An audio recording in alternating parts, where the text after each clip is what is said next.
دین کی سمجھ. معاویہ رضی اللہ عنہ روایت کرتے ہیں رسول اللہ صلی اللہ علیہ وسلم نے فرمایا اللہ جس کے ساتھ بھلائی کا ارادہ کرتا ہے تو اسے دین کی سمجھ عطا کرتا ہے.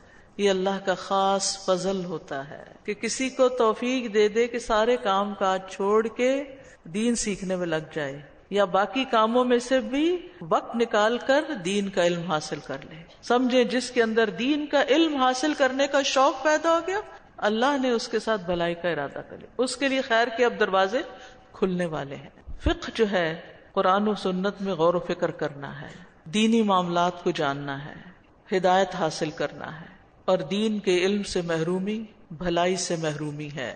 یعنی جو شخص دین میں فقہ حاصل نہیں کرتا, سمجھ بوجھ پیدا نہیں کرتا, اسلام کے اصول اور فروع کو نہیں سیکھتا, وہ بھلائی سے محروم کر دیا گیا.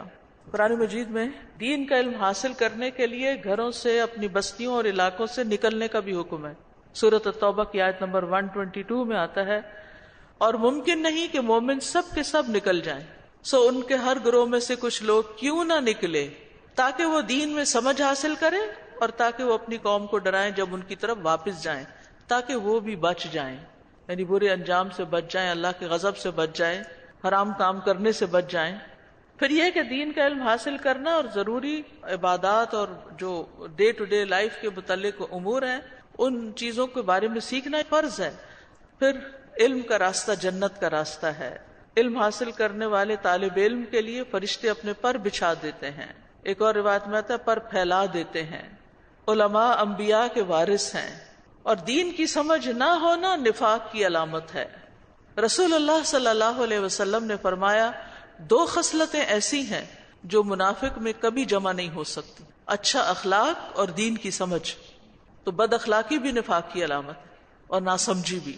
ابن عباس کہتے ہیں انسان جب علم کی مجلسوں میں حاضر نہ ہو, نہ خطبہ سنے اور اس کی پرواہ بھی نہ کرے کہ اہل علم سے کیا کچھ نقل کیا جاتا ہے, تو اس کی غفلت بڑھتی جائے گی. کبھی اس کا دل سخت ہو جائے گا یہاں تک کہ اس پر مہر لگا دی جائے گی تو وہ غافلوں میں سے ہو جائے گا.